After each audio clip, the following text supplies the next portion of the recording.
Hello and welcome to our Black Gay Diaspora podcast. I am your host, Eric, and today I am joined once more by Gamal G Turawa, who is a facilitator, public speaker, and founder of Peripheral Fraud Connections.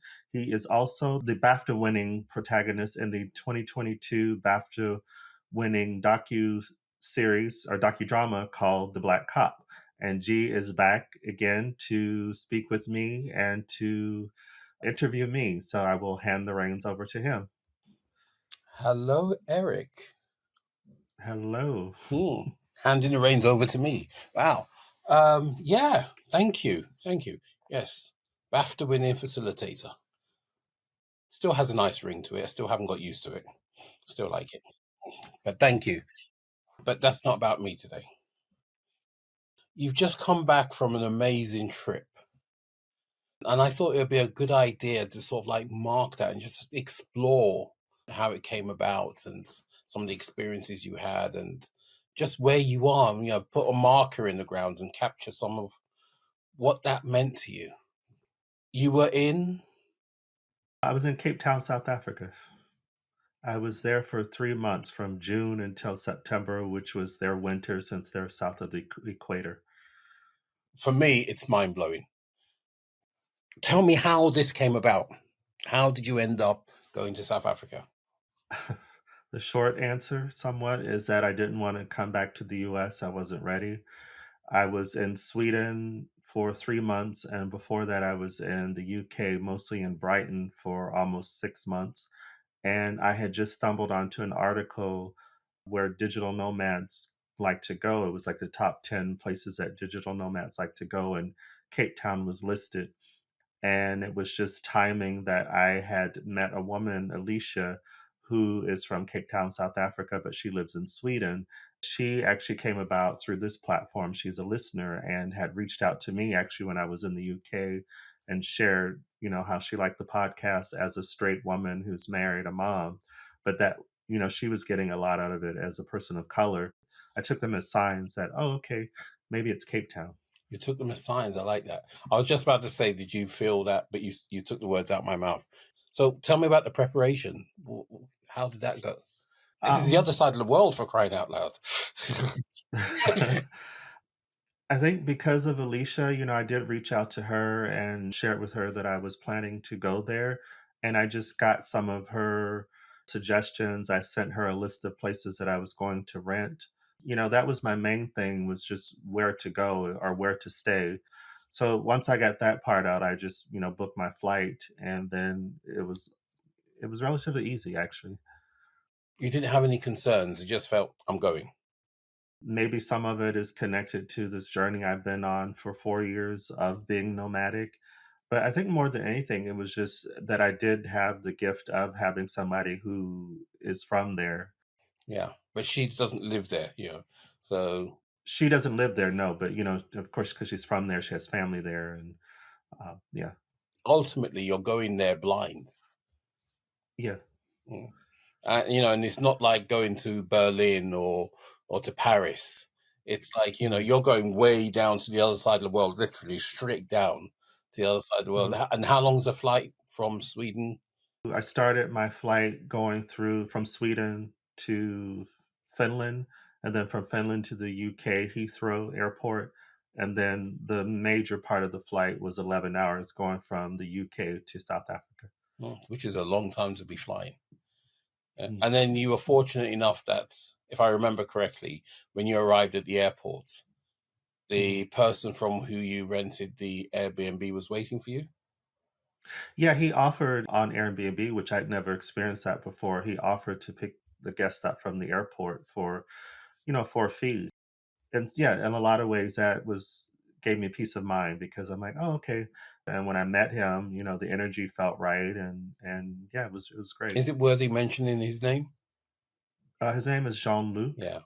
So when you arrived there, you've picked up your bags and everything like that. You're in the car and you're being taken to your accommodation. Mhm. Well, obviously, you're in the car looking around. And the reason why I asked Yeah. this is the link for me is I remember when I Mhm. first arrived in Lagos in Nigeria. I mean, admittedly, I was only 16 at the time. but I still have vivid memories of driving from the airport to my uncle's house in the car, the sights and sounds and smells, and what I was feeling. So I'm just wondering what was going on for you, because Um, Maybe to your earlier question of like concerns or anything, I think because of the pictures I'd seen of the accommodations and even what I found online of Cape Town itself, it didn't look that foreign, air quotes to me. So I wasn't really thinking much about that part of it. But other than I will say, I did see, I guess it was, I don't know if I guess it's a township that was near the airport, these types of places that are very prominent on the news. I did notice that, and that was, I think, the first time I had seen that in mm, person. mm. And what did that do to you? We were on the highway, so it was passing by. We didn't go through it. So you were very much an observer at that stage. Oh yeah, for Yeah, sure. Yeah. yeah. Yeah. And then you arrive at the accommodation. Was there anything about I'm in Africa? Ooh, maybe because of the flight, I was still numb in some ways. But what I noticed within the first couple weeks was, as far as to that question of being in Africa, was the people.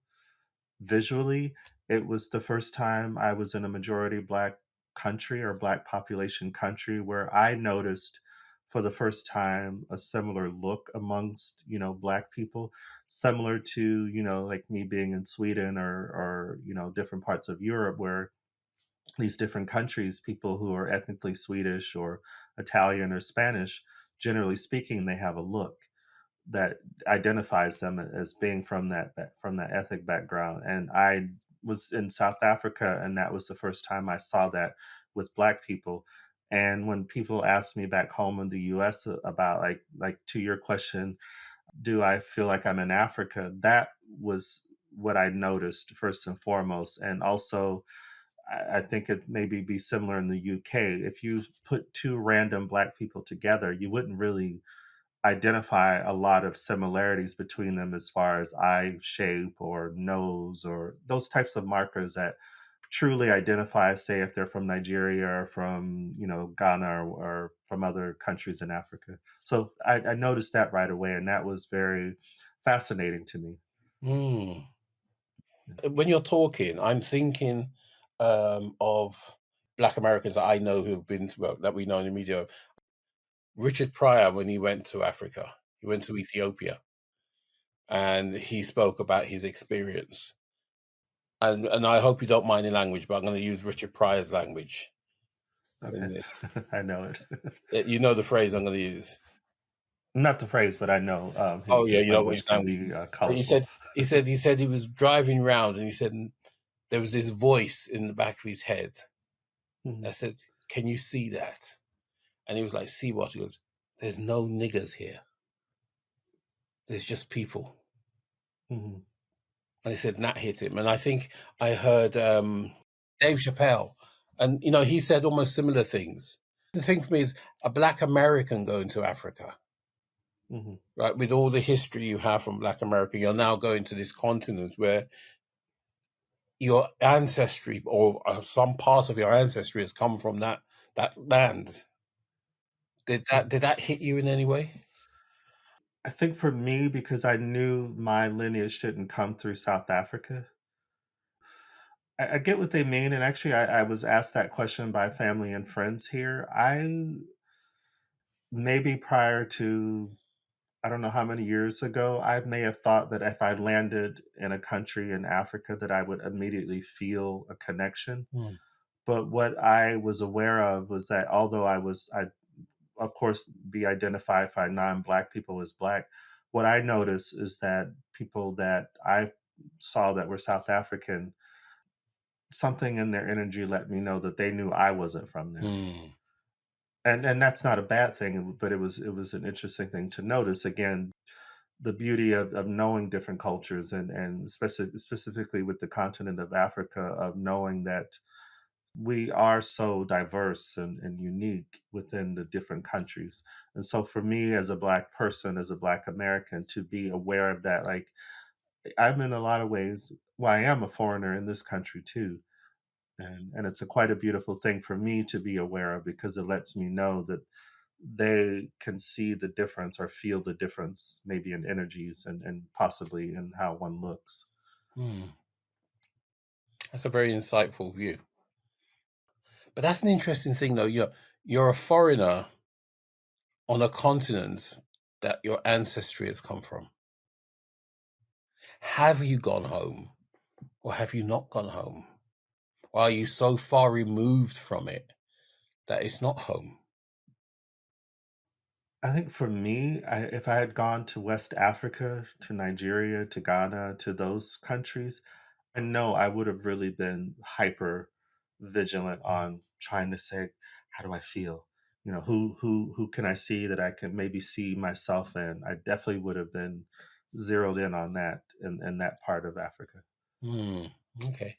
So yeah, so you've arrived, you've unpacked, you've had your first night's sleep, and your next chore is to. Go grocery shopping And what was that to like? fill the Yeah, fridge. yeah. What was that like? You know,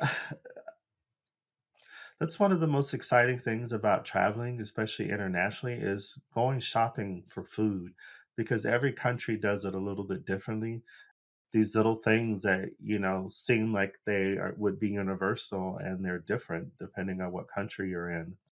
To that point of how things are done a little differently, I took my produce up to the register and was told, "Oh, you didn't weigh it to put the price on it." And I was like, "Oh, I wasn't aware I was supposed to do that." And there was a woman behind me saying, "Oh, I'll hold your spot while you do that." I'm like, "Oh, thank you," because I wasn't aware of that. Yeah, yeah.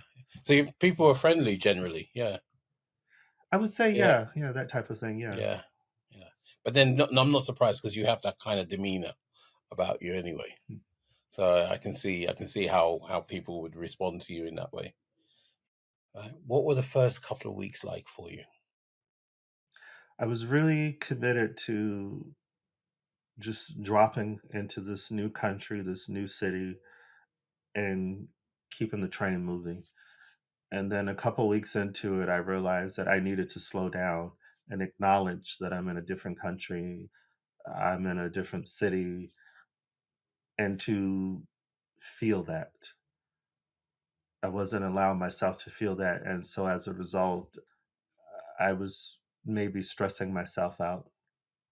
What I needed to do was just stop and rest. I wasn't doing that. But I also remember that I think it was for the first week or so you didn't actually go out. No, I didn't. Not really. Not at night, Mm. no.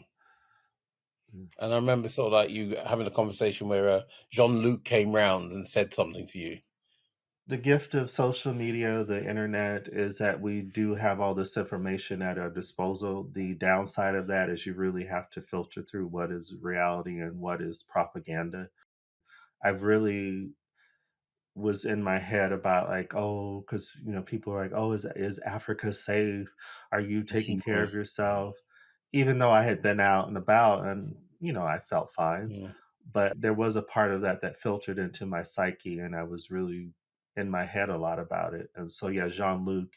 This was maybe a few weeks into me being there. He gave me a great day tour of not Cape Town, but we went outside of the city and did the coast and went to Cape Point. But yeah, I just really got plugged into the bullshit, just to put it plainly, and had to realize that, I lived here in LA in Los Angeles for 27 years. And the same stuff that was said there was said when I moved here from Arizona, like, oh my God, you're going to get carjacked. There's gangs everywhere. And it's like, every major city has its stuff, and it's like Mm. you just make sure you pay attention to your surroundings. Mm. I do believe some of that is connected to because it's a majority black country and all the BS around that. Yeah. We're not So, immune to some of that stuff, are we? no, even though I'm black and I know how it feels to be seen out and about, and you can catch an energy or catch a look from someone that they let you know who they think they see. Mm. You see, that's interesting because I just had the phrase come into my head is that you're a black Westerner in a black African country. So part of you was black, but your mindset was in a different place. And that was an interesting way of sort of like, yeah, working through that. So Jean-Luc took you out on this car drive for the day. And I remember having the conversation with you when you came back. You seemed very animated. That's when I felt like I was in a different country. I didn't feel it in Cape Town. You know, it's modeled after a lot of European cities. We went through these beach towns. He showed me different parts, different areas where, black populations or colored populations lived. Yeah, that's when I felt like I was in a different country. And it was so beautiful. It was so beautiful. Not the landscape only, just the landscape, but just seeing different populations of this country and how they were living. You use the term colored there, and just in case anybody's not aware, right? Can you just explain what the context of the term colored in a South Africa context? From what I know of it, and even some of the feedback I got about who I am there, it's basically at its core people who are mixed of African and European. Mm. It's interesting to clarify that because sometimes people hear the word and they won't know and understand the context. Part of me intentionally doesn't look up too much of it because I will say, as a black person, as a black American, I should say, black American in particular, black Westerner. I like that you said that. Um, because I love history, I know beneath the surface what else could be there. Mm. And, I've done, genealogy and all that stuff. I see myself as a black man. And being in a country like South Africa that divided it in a way that was different than the US, here we had the one drop rule. Yeah, that was uncomfortable for me when I had people say who they saw or who I would be described as. I was like, oof. I had in my mind who I saw that, but it wasn't me. Mm. Mm. Say more about that. It's uncomfortable for me because at the end of the day, those of us who are, what the term is, people of color, we still suffer. To break it down, we're just dividing and conquering ourselves, in my opinion, or taking on the tools of the oppressor. Sorry, that's an interesting but a nice little segue because you're in a country that probably had some of the most brutal oppression of black people in history. Yeah, the apartheid regime and stuff like that. I mean, did any of that stuff come up for you, or I was interested in it, especially, being from the US. What I discovered and didn't know really is the time that I think the Dutch first came to South Africa was around the time that the Europeans were coming to North America.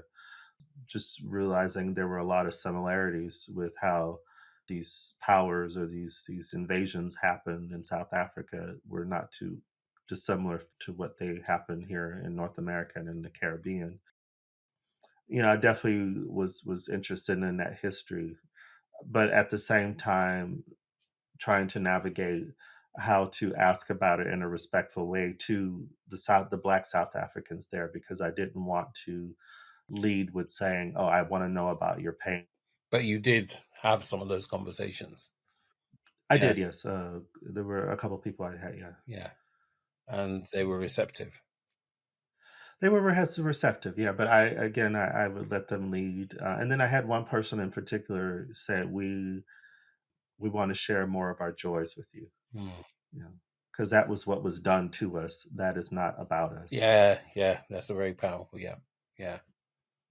And then I remember there was a trip that a day trip you had with someone who took you around showing you.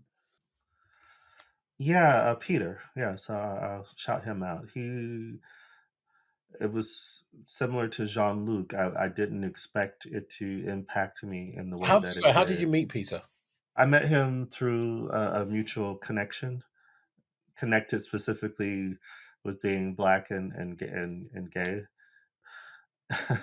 And to go back to, when you said I was reticent about kind of roaming around the city, I didn't fully realize I was in the heart of, like, all of the major museums, historic parks.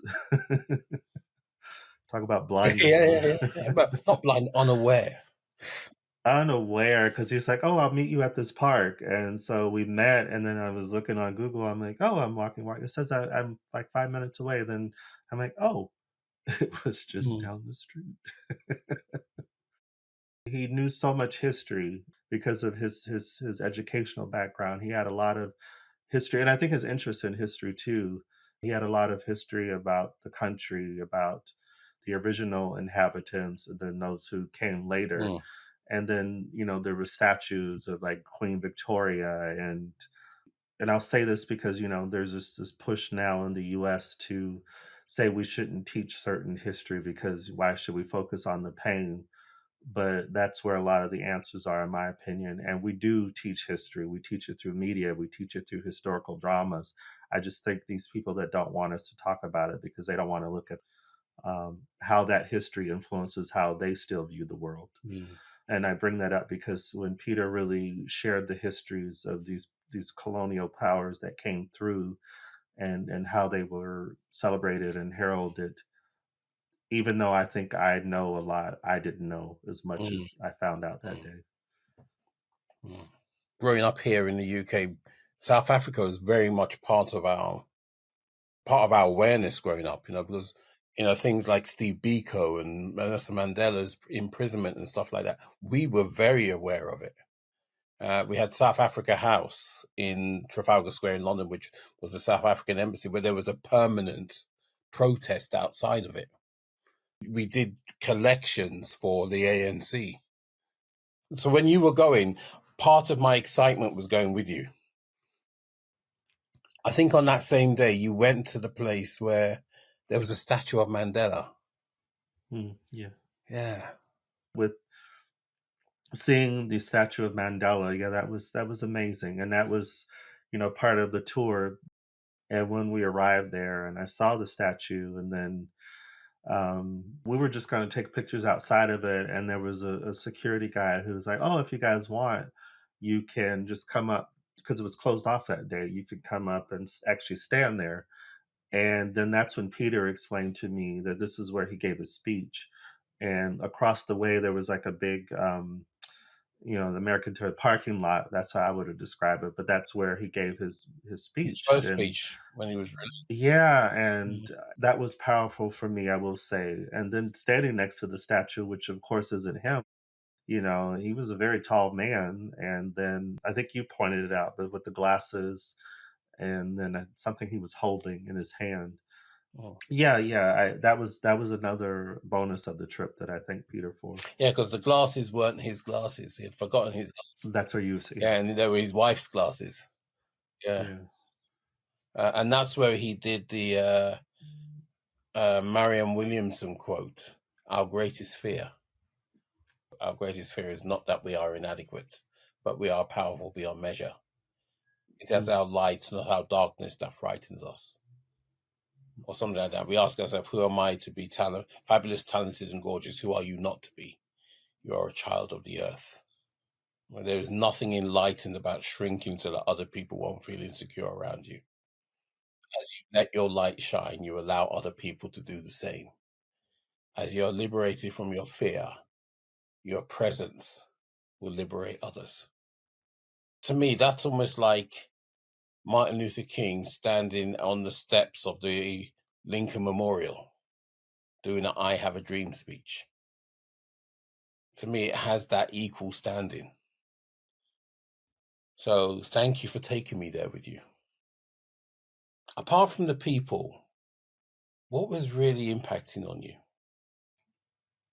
observations that I notice is that this is a majority Black country, but that you can tell that most of the wealth and the power does not lie in their hands. Like me renting that apartment, because I was in 2 apartments, that first 6 weeks I was in that one apartment, what was included in that was, maid service once a week. My reference point with connecting with Black people in the West is we acknowledge each other, "Hey, how are you?" I would speak to her, and I wasn't sure if it was shyness. I still don't know. This is all perception, but there wasn't really an engagement.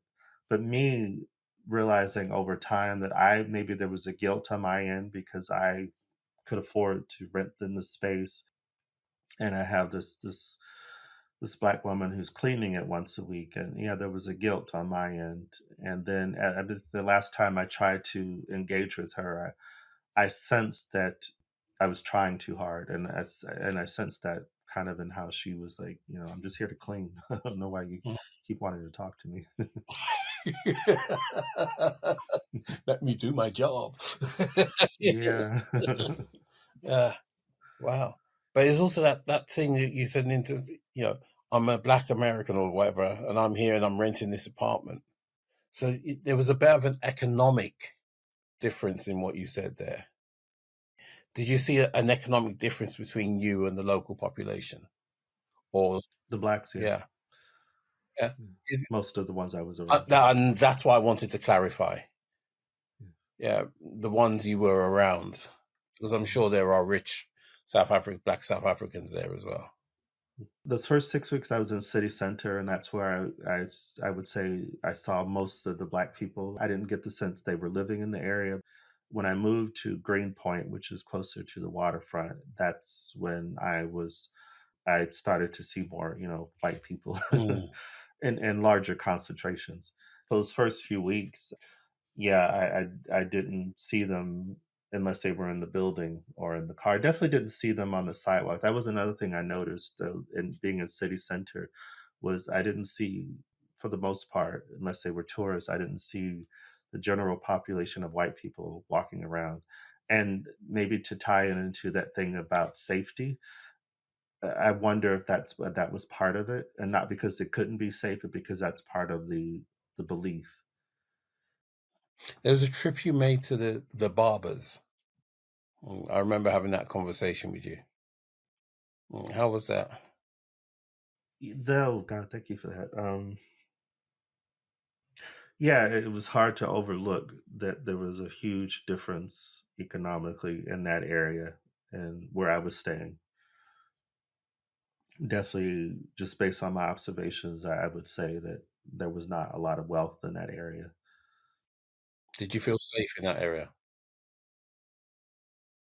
Well, that's a layered question, isn't it? Or not the question, but I don't know how much of it was reality and how much of it was perceptions based on. I definitely looked around more when I was in that area. It stays with us, some of that stuff, doesn't it? Hmm. There was a strike that took place. These minibuses, from what I know, most of the black population, that's how they get to into the city from outside of, I guess, the proper city of Cape Town, is these white minibuses. Trevor Noah in his book talks about it. And so and I also saw it when I went to visit in Johannesburg. But yeah, they had a strike, and I think it lasted maybe 2 3 weeks. Remember talking to you, it was on a Sunday, and I had walked to the waterfront where the big shopping area, and it's like all these restaurants. And I remember being aware for the first time, like, oh, I see a lot of white people, but where are the black people? And then a day or two later, I found out there was the strike. They couldn't get in for work, and then that affected people were working double shifts to cover for people that couldn't get into the city during that time. I remember going to the market, and a lot of stuff was not stocked on the shelves. And for me, that was like, well, maybe we can have a conversation as to why this is only affecting them and what can we do to balance it out more. When you say we could have a conversation, as in the government, I mean, the citizens of South right? Africa, like, because I do remember overhearing these white people saying like, "Oh," basically saying this is affecting us because we can't get our creature comforts. Which again is that it goes back to that sense of no matter where you are, there was still that injustice or imbalance of power sometimes. Yeah, Yeah.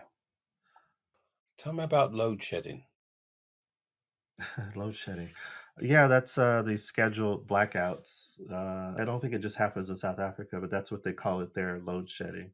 And you can find out about it. The schedule's online, and it tells you what areas, when it will happen, how many times in the day that it will happen. And that was maybe part of too in the beginning why I was apprehensive about going out at night in particular, because I assumed that when these happened that the whole city went dark. I found out that it doesn't really affect the businesses.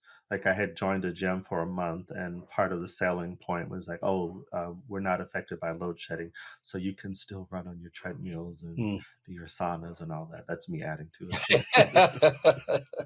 But can you just explain the rationale behind load shedding and how it works from your perspective, the way you see it? From what Okay. I understand of it, it has to do with the infrastructure. I told it something to do with just things were not done maybe in the best way to deal with the electricity in the country. Yeah. Yeah. And the typical load shedding session would last. My experience, at least in the city center, I don't know how it affected people, in the townships, but in the city itself, for me, it was like 2 hours. My only time I didn't like it was like between 6 p.m. and like 10. I eat late, and the first place I rented, everything was electric. No, I'm sorry, everything was electric except for the gas, so I could use the gas stove to cook, and then you have this light that they provide for you, kind of like if you're going camping.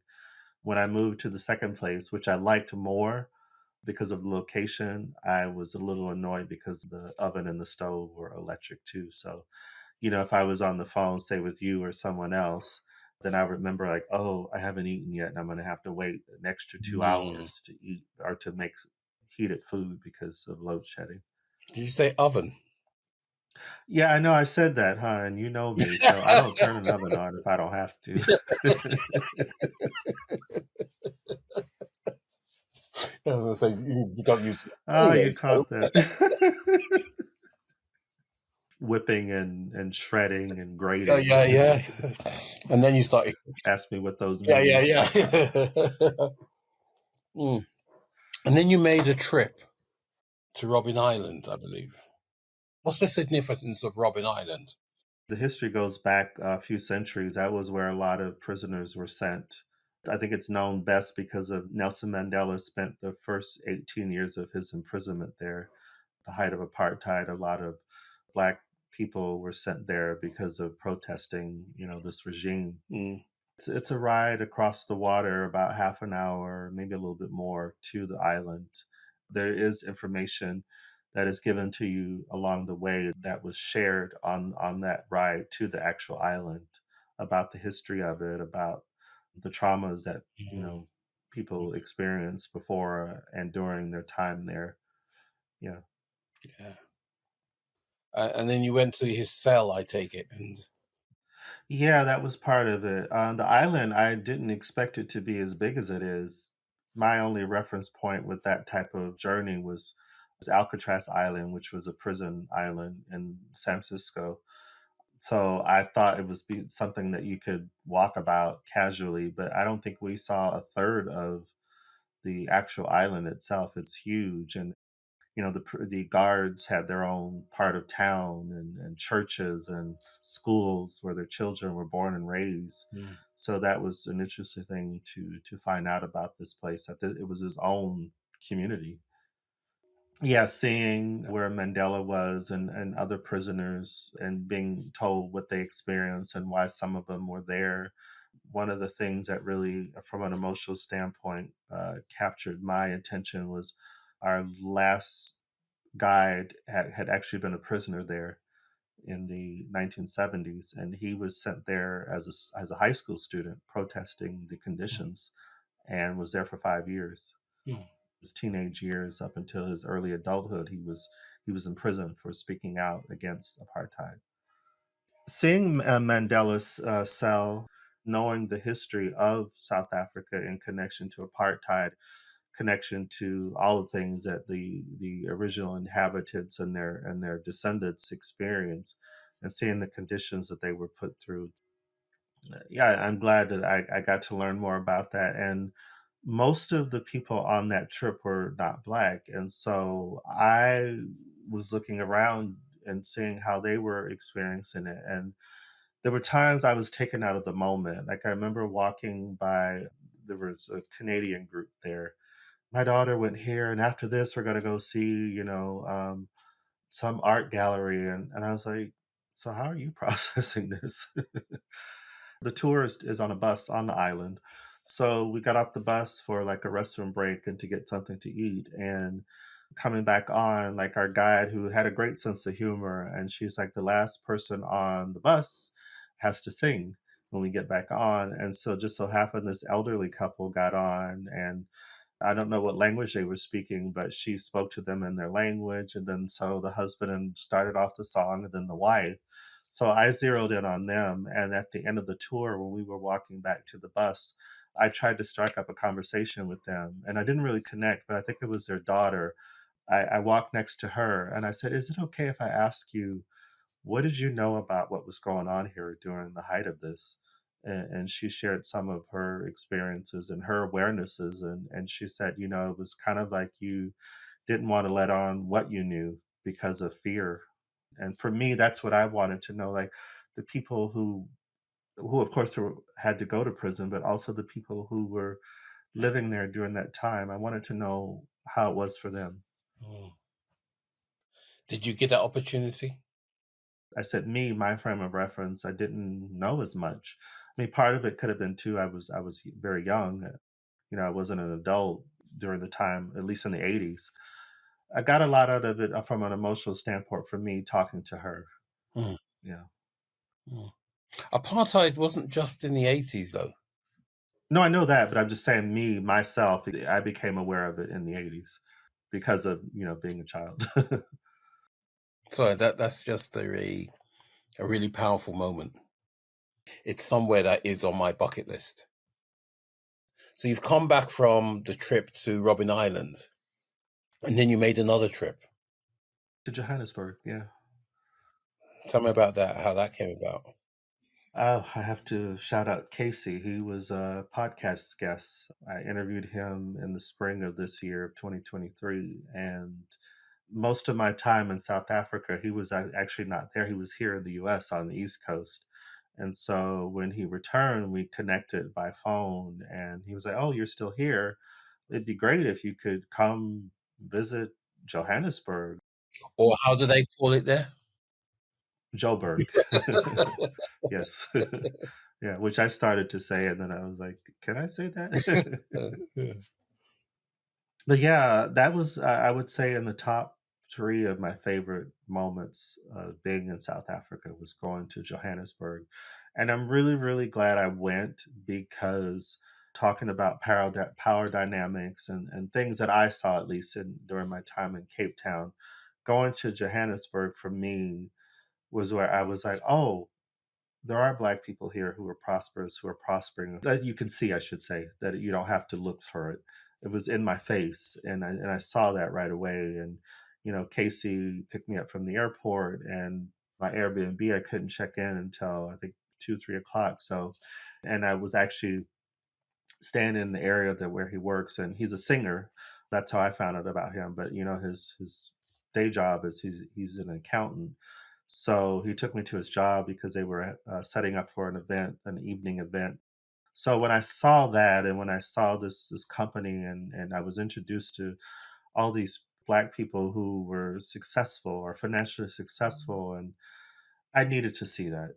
I needed to see that for myself, and I'm glad that he introduced that to me. And it felt like being in Atlanta, Georgia. I'm from Phoenix, Arizona, which doesn't have a visibly large black population like places like Chicago or Atlanta. And so when I went to Johannesburg and I saw that, it just really warmed my heart. And how was that trip? Because you went to a few places on that. Yeah, so I was there for I think 4 days, 4 full days. And again, Casey was great. And we connected similar to our dynamic. We just instantly connected, the car ride from the airport to his job. And then him dropping me off at where I was staying. A good childhood friend of his uncle passed away, and so he said, "If you want to ride with me and my partner to the service, I know it's kind of an odd thing to ask, but it's about a 5 hour drive, and I would be able to see different parts of the country." And I mean, of course, going there to support somebody who's lost a loved one, but it was beautiful. It really was. And the ride over there, I joked that it was confirmation. We had moments for me, my reality as a gay man, that we're born this way. That humor, this gay humor, in a lot of ways is universal because there were some jokes that were made. Can you give us some examples? Oh, I guess I can, yeah. So his boyfriend. We were driving, and then about 2 hours, I think, into the drive, we had to stop, or he had to stop for gas, and the gas attendants fill the gas up. They check your car and everything. And I hope it's okay that I'm saying this, Casey. His boyfriend noticed that he noticed one of the attendants and that he was attractive, and then Casey shared about the last time that he went through there, and there was another one, and then his boyfriend, as he was doing this, he was also filling you up. Ah. Mhm. So I was in the back seat like a little kid, like,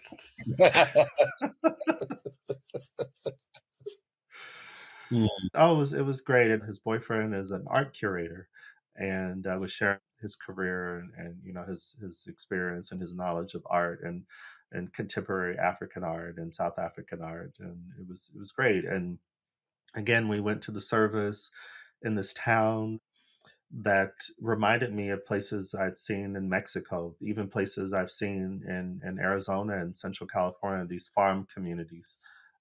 I think it was Limpopo was the province, and it was I think 100 or so kilometers south of Zimbabwe, the Zimbabwe border.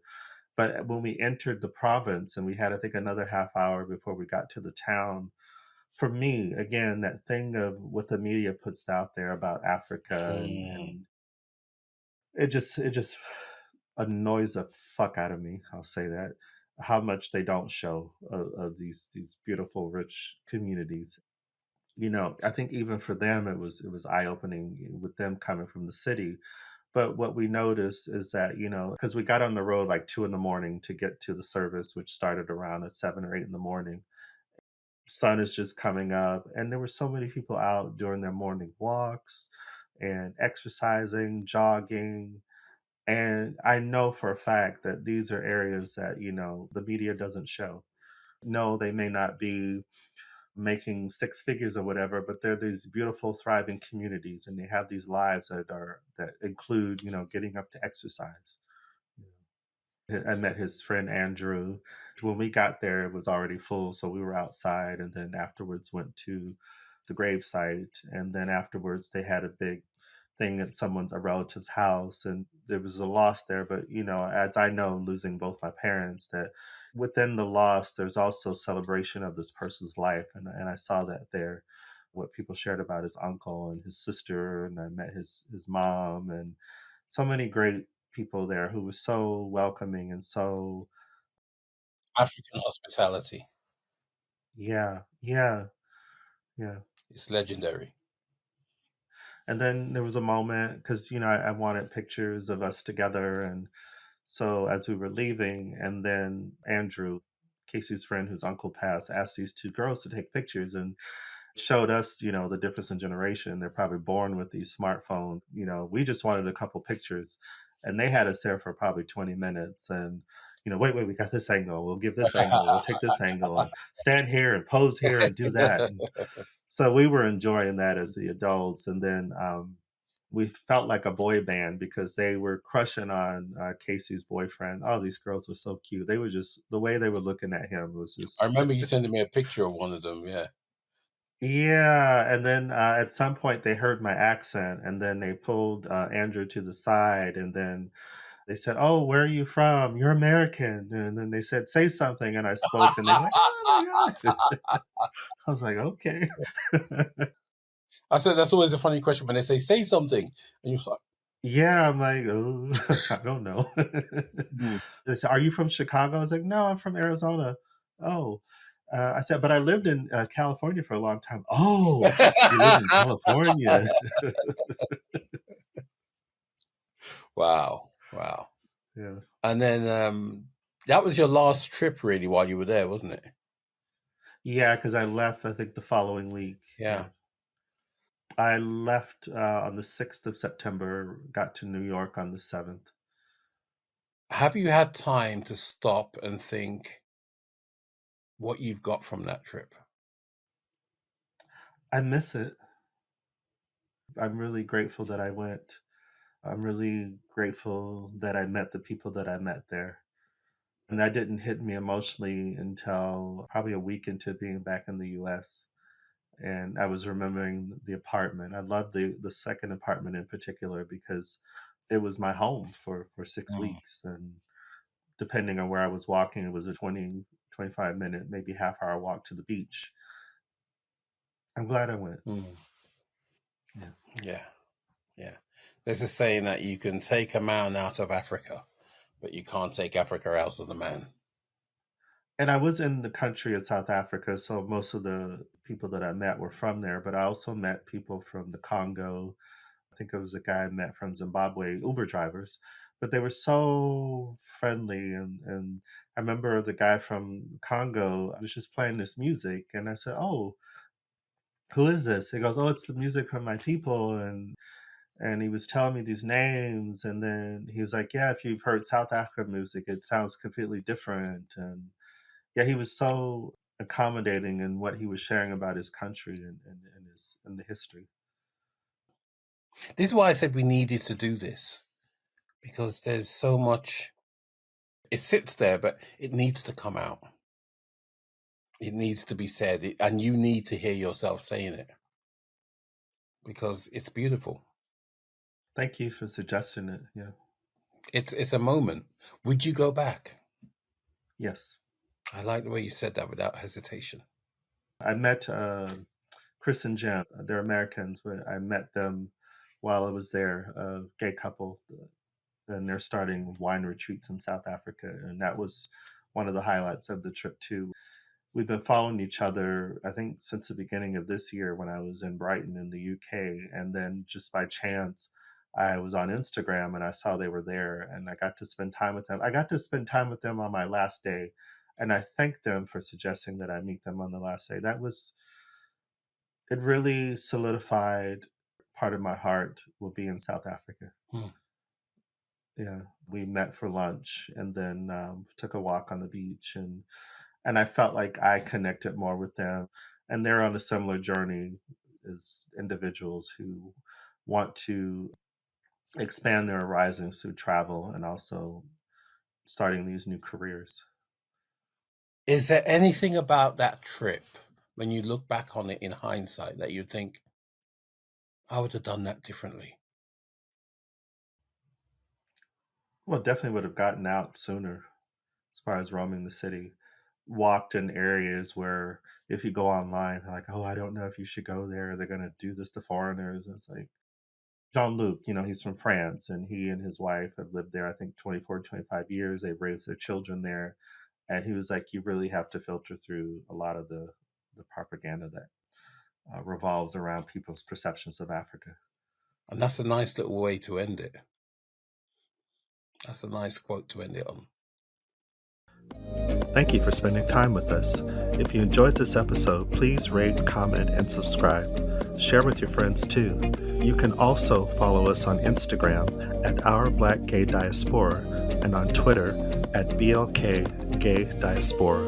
Until next time.